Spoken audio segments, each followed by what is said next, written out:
No, we have to go this way. We're into the bazaar this way. Okay, so now we exchanged all of our money. Right now we have 6 kinds of currency on hand. We have Iraqi money, we have Sudanese money, Ethiopian, American, United States money. We have Uzbekistani money, and we have Afghani money as well. I think we can cross now.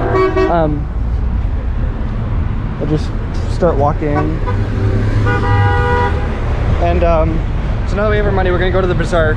It's our last little stop here in Uzbekistan, so we're gonna go see if we can find some hats or some little trinkets that we can bring as gifts to some traveler friends as we keep going. Okay, let's go see what we can find.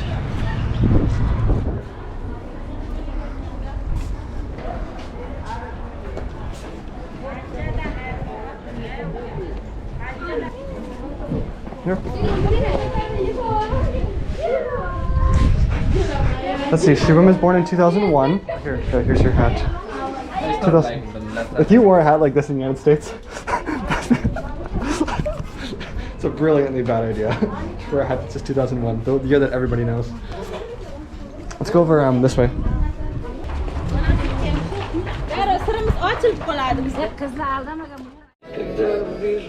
Alright, we got our one last little take of lagman.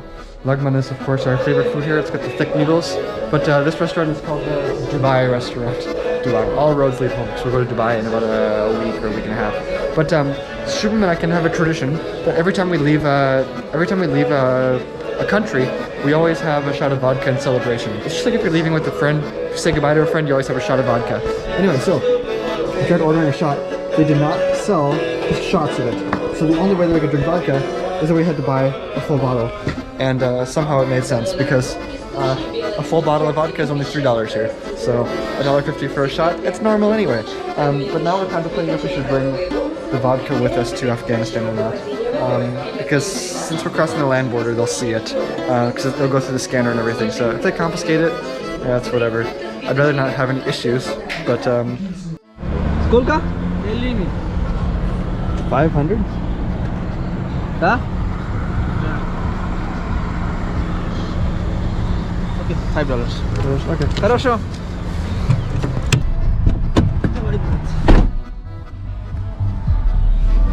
Things are about to change very quickly. What? Very quickly.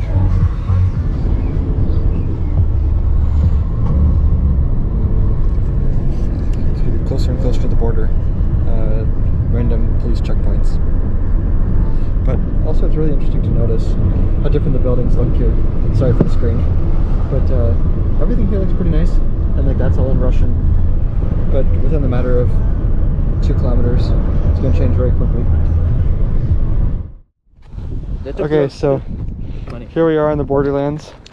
Over there, I don't want to film them too much, but there's a military checkpoint over there. I'm going to keep the camera down here. There's a military checkpoint over there, and there's people in like full-on like United States military regalia. Like they got like the bulletproof helmet and everything. So I feel like they're not going to like it if I film them. So maybe I'll film you on the other side or in the no man's land. From here, we have to walk maybe about 1 kilometer. So this is a secure zone. The taxis aren't allowed to go in here, so we'll walk about 1 kilometer, and then we'll get to the Uzbek exit stamp, and then we'll cross the river then to get into Afghanistan proper. So I'll see you somewhere in the middle.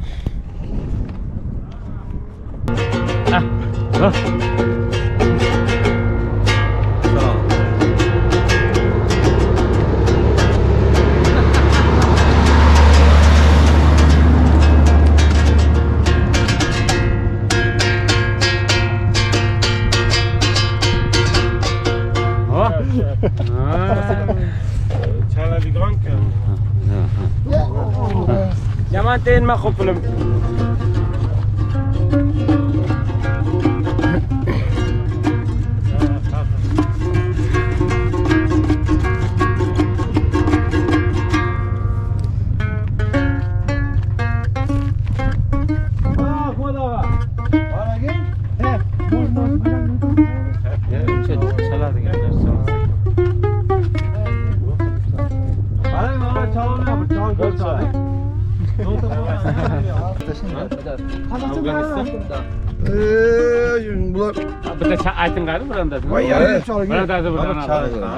Bunu çalpamay, bunlar uçlap dururlar. Xuddi bizni baxshimizda buni berlar.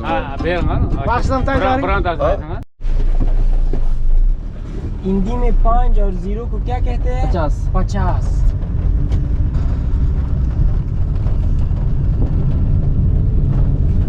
So it turns out allowed नहीं है. video don't make video, like, don't record. Okay, वहाँ के वो Okay, I'll stop when we get up there. सरहद में इजाज़त नहीं है. वहाँ तक नहीं. Okay, yeah, recording's not allowed. सरहद से गुजर गया फिर So basically, in order to क्योंकि cross, आपको that there's like problem 5 होगा. different border crossing points, and you're not allowed to walk. After the Okay, all right, close it off. भाई को बोलो. So रूस जा पाया कि अफगानिस्तान कितने नहीं जा पाया? नहीं जा पाया. So there's one road that crosses here. It's just one road that's like a bridge, and it's not only for cars, but it's also for rails. So it's a train track. There's people walking, cars, and trains.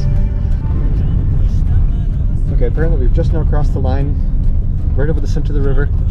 Officially in Afghanistan. I don't care anymore. Now you can record. So now I can put this around. No problem. No problem. But so now, just officially, we'll go across. We'll get the entry stamp into Afghanistan. But there it is. Afghanistan, no problem. अच्छा. Number 1 port. हाँ, report है. गाड़ी का. I was not incorrect at all in my suspicions that it's a completely different world over here. Everything went from Russian to being strictly in Arabic, and you get stuff like this. This does not exist in Uzbekistan. The border crossing was actually pretty easy. It was pretty nice. It was a brand new, nice facility. I think it was built by the Russians. But the Uzbek side, they're pretty strict on who gets out and who comes in. But once you get to Afghanistan, they're just like, oh, hey, how you doing? All the people are super, super welcoming too. Like they're all like joshing around and hey, it's an American, how you doing? How you doing? And you know, it's funny how when I first started traveling, you know, when Donald Trump was in office, anytime I meet someone, they're always like, the first thing they say is Trump, or they say something like Biden or something about politics. But when I come to Afghanistan, everybody in like a joking, really nice way, they're like, oh hey, you come from a nice country, like bring me to the United States. They all love the United States, which I think is really interesting because a lot of Americans think that Afghanistan, like we'd expect them, a lot of us would guess that they would hate us, or that they wouldn't really like us because of course, the history that everybody knows. But it seems to be quite the opposite. It seems that everybody likes us here. So it's nice and welcoming. Welcome to Afghanistan.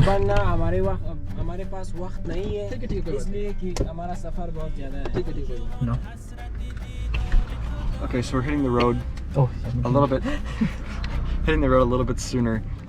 So initially we had planned that we wanted to cross the border by no later than 2 o'clock because we wanted to avoid anything. We wanted to avoid being outside of a city in Afghanistan before or like after sunset. We don't want to be riding out in the countryside when it's dark. And so that suspicion was correct. That now that we're on the other side, the border is back there a few kilometers, but now it's about an hour and a half's drive to Mazar-i-Sharif. Mazar-i-Sharif is actually a really safe town in Afghanistan, and there's really, it's not like super dangerous driving out on these roads, but the guy that's driving us over there, he's telling us that yeah, we should try to hit the road as soon as we can because it's already hitting sundown. The sun, when we were starting to cross the border, it was 2 hours left. I think there's only maybe 30 minutes left of sunset. No, man, or it's already sunset actually. It took a 10 while minutes to go left, through all the yeah. border stuff. So we're just grabbing some water here and then now we'll rush over to the city and we already know where we're staying, so it's all pretty comfortable and it's a really nice guy driving us. So okay, good night from Afghanistan. इधर भाई पाकिस्तान नहीं है यहाँ.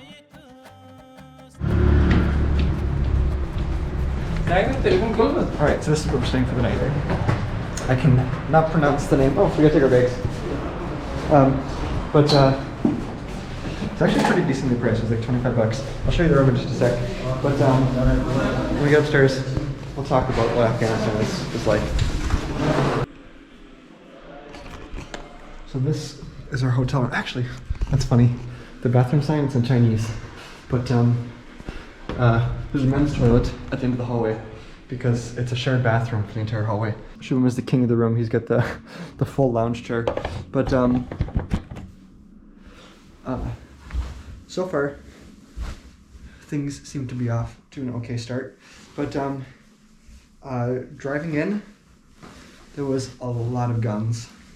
A lot of guns. And not just like a small like AK-47s. We're talking like they had like M416s, like machine guns that are like a 4-foot long gun. Like these are like massive guns.